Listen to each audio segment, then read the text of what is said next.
Welcome back to the SNF Nostos pop-up radio, live from the National Opera building of Stavros Niarchos Foundation Cultural Center.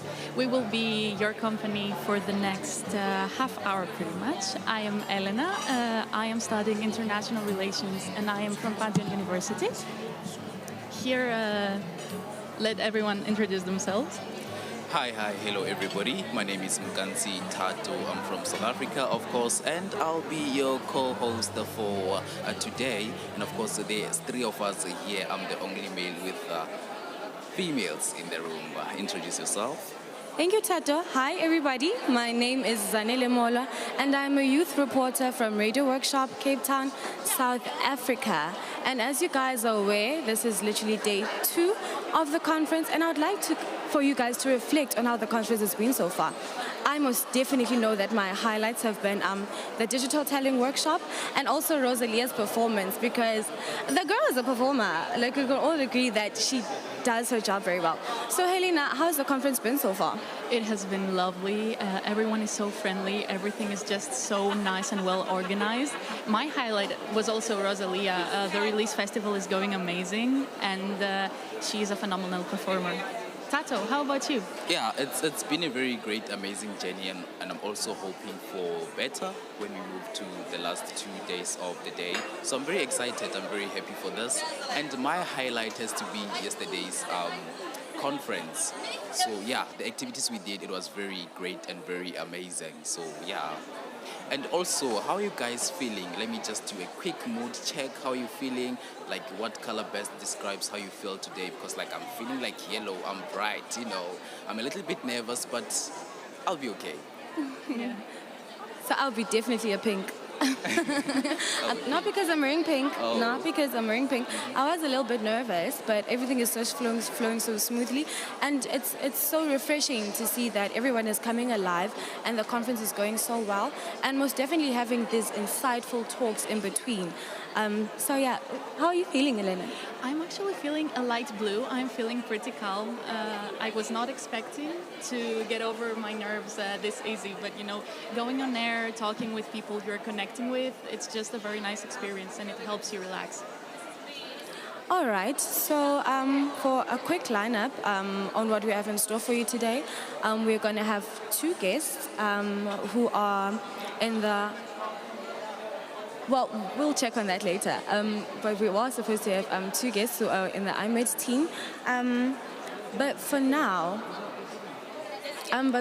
since the focus is mental health, I would like for us to just break down what our expectations are. And I also saw on the talks, we're going to have Obama tonight. Yeah, that's what I'm excited about. Very excited. Former President, Mr. Barack Obama, excuse me.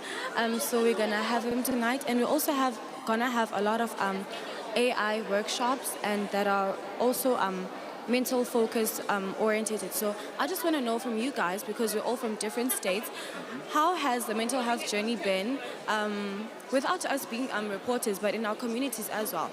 How do we relate to mental health, and how do you advocate for mental health? Because not everyone understands the concept of mental health and how to advocate for it. Well, I can say for me it has been a very quite long journey and a hard journey, because I feel like I relate to most of the alternatives or perspectives of mental health issues. Like, I live in deep rural areas, communities where they're based more on cultural norms, gender stereotypes, things like that. So I relate to most of the perspectives of mental health aspects, things like that. So for me, it has been quite a hard journey, but since I became a youth reporter, now I have an open view, I'm open-minded about everything, how to take everything in, how to deal with people who, for instance, who are homophobic, how to deal with people, not really to deal, but how to live around people living with disabilities and things like that. So it all changed my perspective since I became a youth reporter and a radio presenter. So before that, it was kind of a different thing, because I grew up in a community whereby those things are neglected. So yeah, it has been like that. Yeah. And I'm excited for this conference. I'm ready to learn more. I mean it. Yeah, I totally relate to what you said. I also grew up in a very traditional community, but thankfully I had a very nice support system because my mental health journey has been kind of difficult as well. And it has been a very, very long journey. But I'm very happy to be where I am today. This is just the beginning. And I try to remove the stigma myself by talking about it and being open. So this conference has been a great opportunity to do that. Yeah, well, it's so glad to hear that you guys have been having it easy because for me, I've always thought that I always understood the concept of mental health. But then being in a workplace in my late teens, I then understood that I was actually advocating for something that I did not understand. For you to say that you fully understand your mental health, you have to be emotionally intelligent as well. And that has been a journey that has allowed me to be in tune with myself and my emotions and to be emotionally and intellectually inclined to the extent to understand that we are different and will respond differently to different situations. So round about now, we're going to call in one of our youth reporters to reflect how the conference has been so far, and also one of our field reporters, because they've been going around making dialogues with people, meeting y'all, seeing unfamiliar faces. So we just want to get a better understanding of how everyone is feeling in the conference. Yeah, and what are their moods for today?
And just like that, we're back with Ulitabo, just as we promised you. So she's one of our youth reporters, and she's just going to reflect on how the conference has been.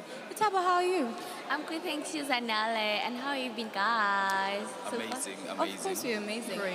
Thank you so much for the platform, guys. Since earlier you said you wanted to have a feedback on what's happening all the field. Well, so far it has been so hectic, and we are meeting great potential people from Africa, inside of America, as well as Asia. So it's something like a worldwide. So this is the biggest conference ever. So, any difficulty yet with the field reporting thing? For me, so far, I'm not facing any difficulties because people around here are so friendly. It's a high place with big potential people. Exactly. So you just need to know how to approach and have the time for them, and don't just do your field work and like leave. You just have a space to have a conversation and all that stuff. Yeah. So, can I ask you, how are you feeling right now? Can you please describe your feeling for now? Oh man, so far I'm so tired, but work is work. I gotta work, and I'm so happy because I'm meeting new people, actually potential people, and more opportunities coming in hand. Not only for me, but for other kids out there, actually, in Africa. Yeah. So yeah, I'm so happy and tired. Yeah, because it's important to keep your mental health up and positive and bright and shiny. you know. Exactly. Yeah. That's why I have water with me. That's why I have water with me just to cool down, and then I don't. Hey, Tabo, you gotta go back to work, and I just go around and jingle around. But so far, it has been so nice. I've been getting good feedbacks about mental health and how people keep up with their mental health and how they do good actually. And some, I was never aware that for you to keep your mental health so good, there's something that you have to do. It's so different, like trying new dishes. I never thought it was a new recipe to keep your mental health good. So I was told by one of the grassroots coaches. It was like, oh, you have to try new dishes. And I was just before the show, I was having a conversation with this lady. She's from Africa. Apparently, also, when she's struggling with her mental health, she tries new meals, Nigerian meals, African meals, American meals, like all meals that she can do. And later on, she'll be attending the session 2 of the president. Yeah, so it has been so exciting so far. Oh, that's so nice. It's so nice to see people with different stories from different backgrounds, giving their insight on how they deal with their mental health and how they try to make their days better. So it's very informative, not only to learn how other people manage this, but also to get information on how you can improve your mental health. So thank you so much for the feedback, Litabone. Good luck with your fieldwork, girl. Like, all the best. Yeah. And just as we promised, coming up next, we have an interview with Celia from the IMED team. See you soon.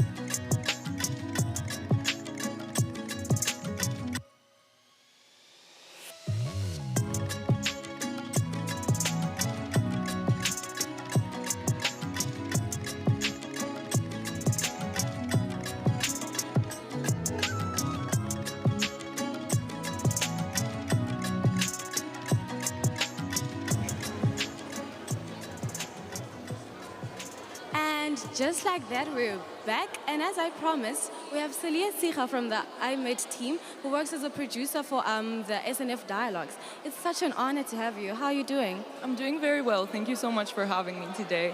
It's only a pleasure. So Celia, I just want you to tell us about a time where you felt like your mental health was struggling at some point in your life. Of course. Unfortunately, I think in my generation, there's been a lot of times like that. And from personal perspective, I've experienced a lot of times like that. But I think the first time that was actually the trigger for me to start discovering my mental health and my relationship with mental health was in 2018, when basically I had to move abroad to the UK to embark on my undergraduate studies. And it was a weird time of transitioning into this very new environment with very new external stimuli, different people. And it might sound like I'm coming from a privileged position, like, oh, I have to go abroad at a very good uni and study under the perfect circumstances. But it was quite hard. And I think staying by myself and trying to figure out things by myself, trying to put my thoughts into order, was what made me realize that maybe my coping mechanisms for struggles or everyday anxieties were not strong enough, and I had to deal with that. So during the discovery of that, I started getting into therapy. And at the beginning, I was very afraid because of the stigma around therapy and the fact that I thought that I didn't have something superficially important or that nothing was substantially wrong with me, so I didn't really have to go into therapy, but that was wrong. That was a wrong perspective. And once I started getting into it, I realized that it helped me so much. My therapist became so much more than just a therapist. She became a mentor, my fellow discussant, a person that recommended books to me, a person helping me with both my mental and intellectual growth. And that was very important to me. And that's when I started valuing mental health and my relationship to mental health. Well, since you mentioned that you are dealing with a lot of stigma around seeking therapy and seeking help, how did you deal with that? I mean, at the beginning, it was a bit of a rough situation within the family as well. Like, we would even hide it from my grandma. I would go to sessions and my mom would say, don't say anything in front of her because it would seem like something was wrong with me. So at the beginning it was definitely hard to deal with it, to externalize my experience with it, share it with different people. But the more I got into it and the more I started destigmatizing it, seeing online that other people were going through the same thing, I started being more open about it and having a confidence within me to share it with other people. At the beginning it happened through social media, maybe some stories, then sharing it with personal friends. And then I guess within my circle I started becoming a more avid advocate for it. I was sharing with all my friends the books that my therapist was suggesting to me and how they were helping at the time and how each experience or each session was special. And I think that was my initial way of dealing with it. I really appreciate the fact that you do not only seek help for yourself, but you're also advocating for people to seek help via therapy and reading books and so forth. But you earlier mentioned that your grandma wasn't so open to the idea. So how did you approach that? I actually still have difficulty discussing those things with her, which is something that reminds me that this is a work in progress. Yeah. Sharing your experience, sharing your relationship with mental health is always a work in progress. And despite dealing with that with yourself, you also have to find mechanisms to communicate it to different people as well. So now I might be more comfortable discussing those things, for example, with my grandma or people at a different generation that might not understand. But I'm definitely working on it still. Well, it's so great to see you that you're amplifying your voice, and you're also mentioning that mental health is a journey. You can't just wake up depressed and the following day everything is sunshine and rainbows, and we really appreciate that. For those of everyone who don't know, for the millionth time, you work in the with IMED team and in production with producing SNF dialogues. So we have the understanding that your job might be very demanding and super stressful. So how does your occupation right now affect your mental health? To be fair, it was quite stressful because I only started very recently, just in April, and during this whole time we had to curate the whole SNF Dialogues event that some of you might have seen yesterday, that kicked off the whole conference, and it was about mental health and political polarization. And to be fair, during this job, like researching, finding speakers, proposing stuff, rejecting that, and proposing stuff all over again, I found myself within this. I started relating to the content of the things that I was curating. But I also felt the pressure to meet deadlines, to make sure that everything would be on track by the time the conference started. But I think my passion for what I was doing and the incredible team of people that I was working with made all that stress and the pressures go away, or maybe if not go away entirely, it definitely made it easier for me. This has been such a wholesome interaction, and what should we look forward to in the conference? Obviously we have the lineup, but we'd like to hear of what's coming up, what's next. There's so many sessions that are going on for these next couple of days. So many interesting panels, lightning talks by people who are experts in mental health and the intersection of mental health with so many topics that are relevant, like AI, our participation as citizens in society, and so many more. So I'm really excited for everyone who's here and will get to participate in those. We're definitely excited as well. Tato, is there anything you'd like to say? Yeah, I've also heard you saying there's going to be things like AI. I'm so much interested in that, so I'm looking forward to that. Thank you so much. Thank you so much, everyone, for having me. It's been a pleasure. Thank you so much. SNF Pop-Up Radio. Now let us imagine that you're in the middle of your disc jockey program. Hey, listen up, everybody. It's gonna be so awesome. With the Radio Workshop and Radio Pantheon.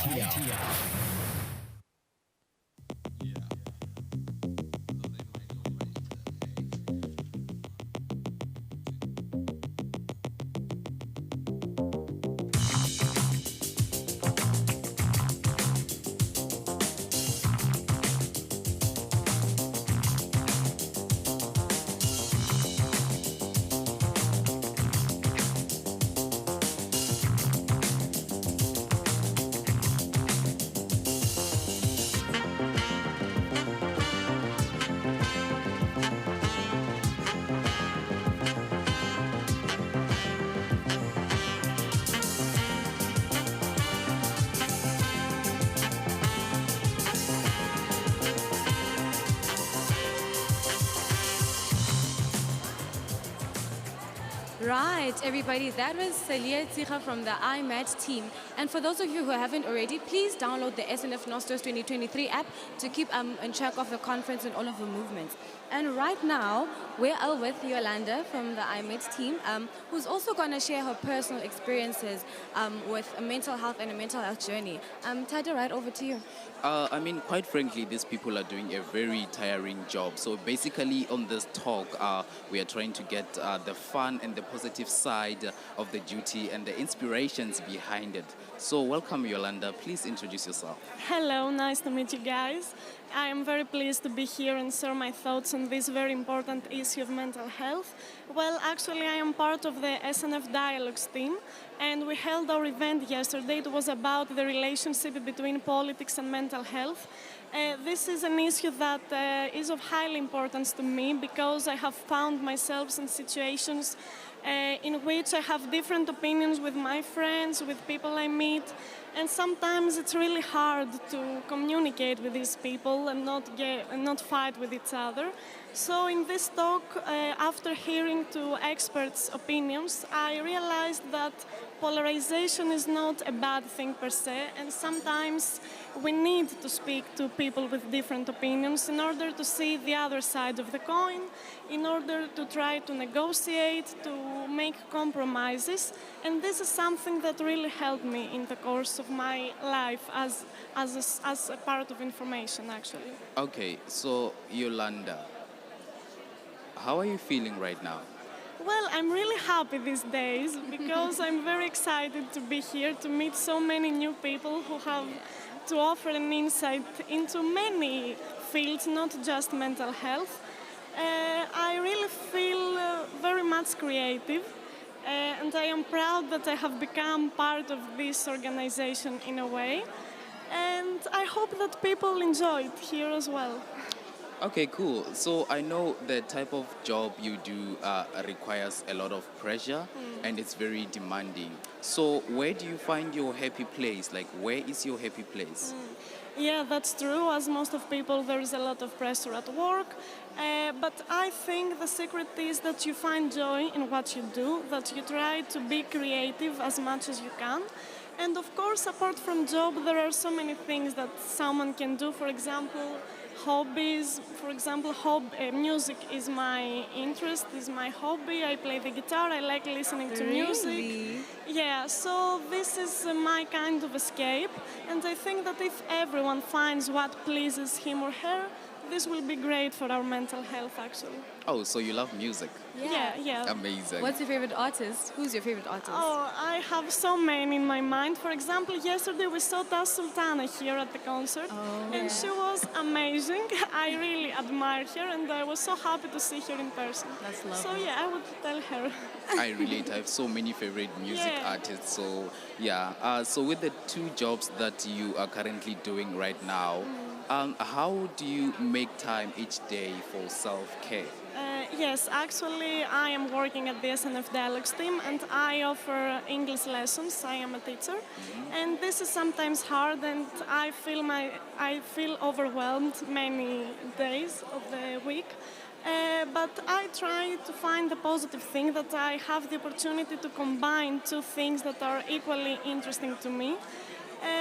So I think that this is what keeps me going, that I pursue my dreams, even though I don't have so much free time for myself, let's say.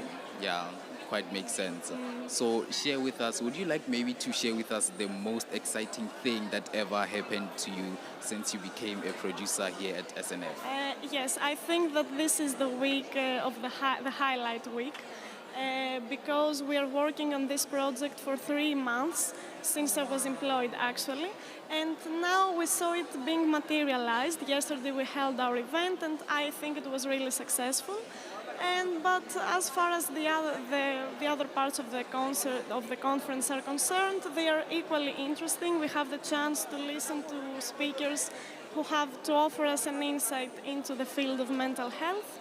And this is something that I don't know if I had the opportunity to do if it wasn't for the SNF. So, Yolanda, you sound like someone who's very preoccupied. So, can you take us back to a moment where you realized that you need to keep your mental health in check? Well, actually, it's a tragic event. I lost a friend of mine recently who took away his life on his own. And this was the first time that I realized how important mental health is. Until then, I didn't know someone who suffered from depression or of another mental illness. At least I didn't know it. So this was the first time that I was shocked, and I tried to realize that mental health is something that all of us concerns. And it's not only some people away from us that suffer from mental illnesses. It can be everyone, a friend of us, our neighbor, a student. We were together. So this is when I started realizing its importance. So how did you cope with the grief and your grieving process? How did that look like? It was hard, but this is when I realized that maybe it was his wish. I don't know, he suffered from depression. Maybe this was the only way to escape from all the things in his head. And I thought that maybe he was happy, if I could say that. Maybe this was his real wish. And despite what all the others felt about it, if this was what he wanted, then so be it. I don't know if this is a correct mindset, but this is the only way I tried to deal with it. Okay, so what would you say to someone who's having a depression or maybe any kind of mental health difficulty because of work or maybe workload? What would you say to that person? Yes, I think that the number one rule, let's say, is to ask for help. This friend of mine didn't ask for help in his life, and I am sure that if he had done so, there were many people who would offer their help, and this might have been prevented. So I think that we should be strong enough in a way in order to ask for help and deal with the problem, not just neglect it. Thank you so much. Thank you so much Thank for you, having... it was my pleasure. Okay, Thank you, cool. guys. SNF Pop-Up Radio with the Radio Workshop and Radio Pantheon.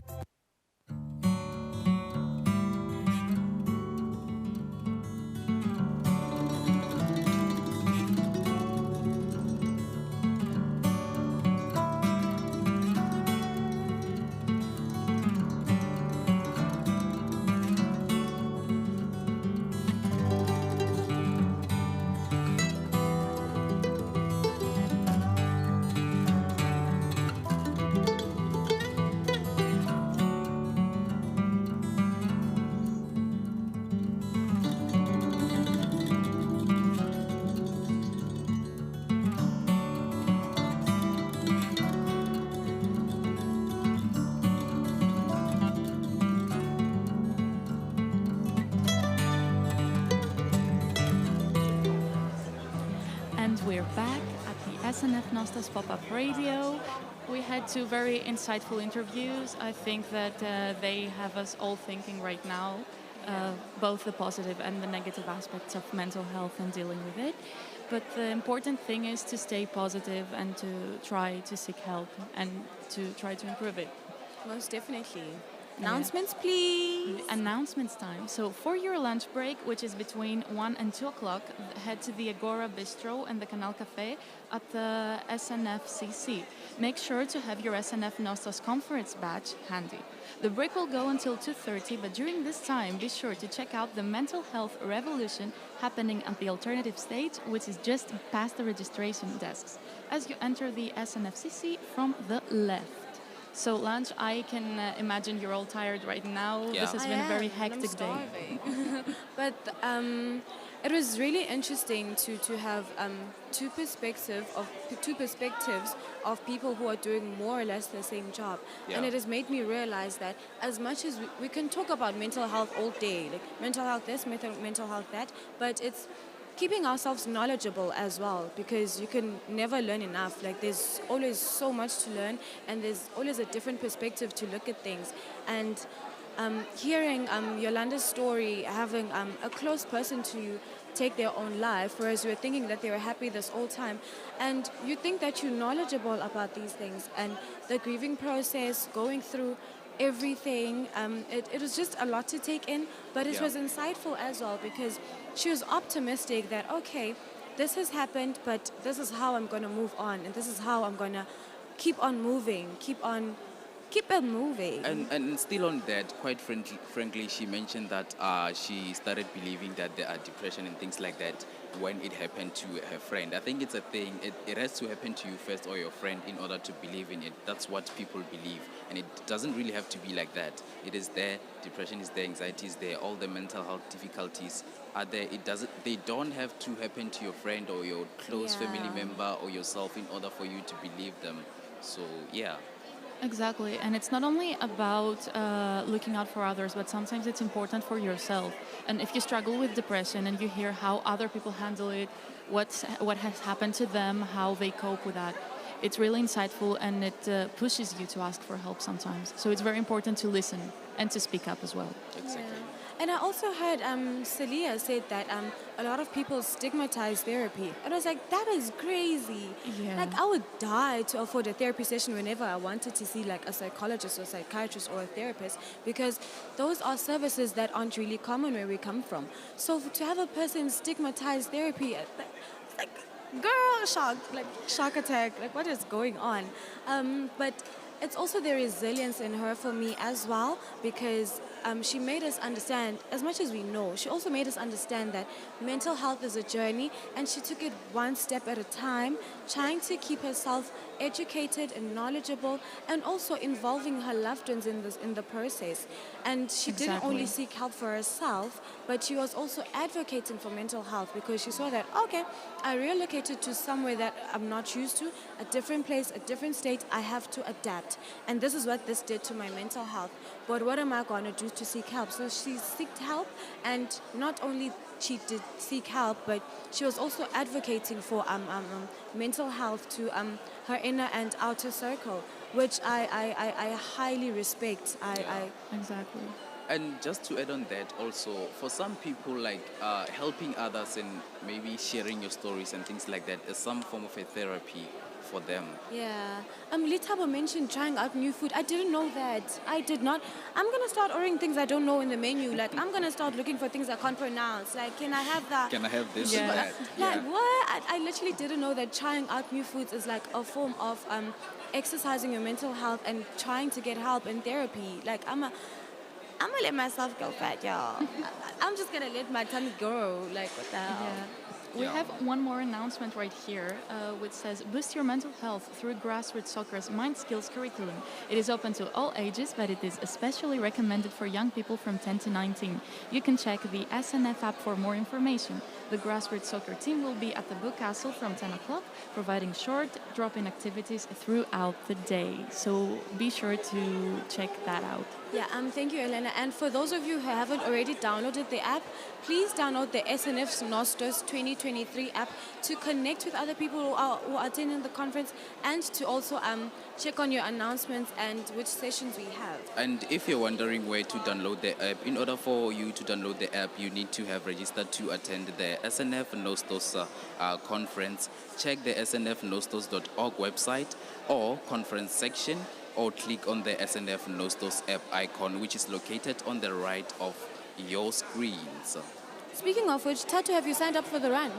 Yeah, I have. I'm doing You the 5 km run, you know. Kilometers. Oh my God. Yeah. Dude, you really want to keep fit. I'm sorry, I couldn't. I couldn't run to the Canal Cafe. Like, I could. So I'm like, girl, I'm going to keep cheering you guys on. But you got this. We've got Mental health this. for real. You guys are running, and it's so cute. But those are just one of the ways on which we could exercise our mental health, and also visiting, doing workshops.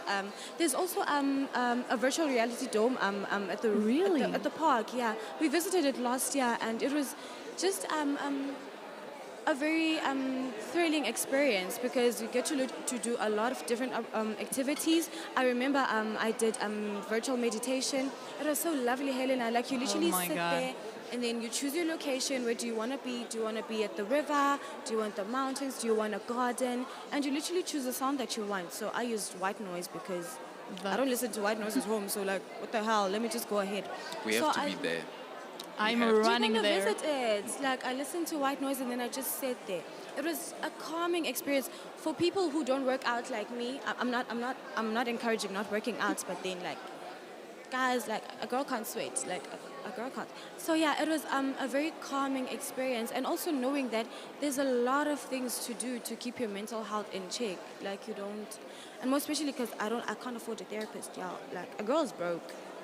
Yeah. Oh, I'm lucky enough to be able to visit a therapist, and it has helped me a lot. And I really wish mental health care was more accessible to more people, because there is, unfortunately, you have to be kind of privileged to be able to afford it, which is very, very bad. same here. I can't really go to see a therapist or something like that. But what I do is that I try to speak up, tell a story, like tell everyone how I feel, things like that. Make sure that I treat everyone great. Like that helps me. Like speaking up, not closing my feelings, things like that. And speak about what happened. That's what I do. Yeah, And speaking of which. it's not easy as a male growing up from where, like when reflecting to where I grew up, it's not that much easy speaking up as a male. But I'm trying, I'm getting there. Yeah, it needs progress. Mental health is a journey, after Yeah. all. And speaking of which, you just mentioned that you visit a therapist. So how would you rate your journey from when you started up until now? I've been visiting a therapist from a very young age, so being here from like 13 to 19 years old, it's definitely had its ups and downs. But right now, at the place where I am, I can say that I'm finally happy and that I truly recommend it to people. Please forget the stigma, forget about everything. It's something very, very positive, and it can change your life for the better. And Tato, I want to know, if you mind sharing, what happened at the age of 13 so that you or your parents decided to visit a therapist? Well, I had some depression symptoms, so I told my mom, hey, why don't we check this out? And she was very positive, thankfully. So I got my diagnosis, and I just tried to learn how to live with it.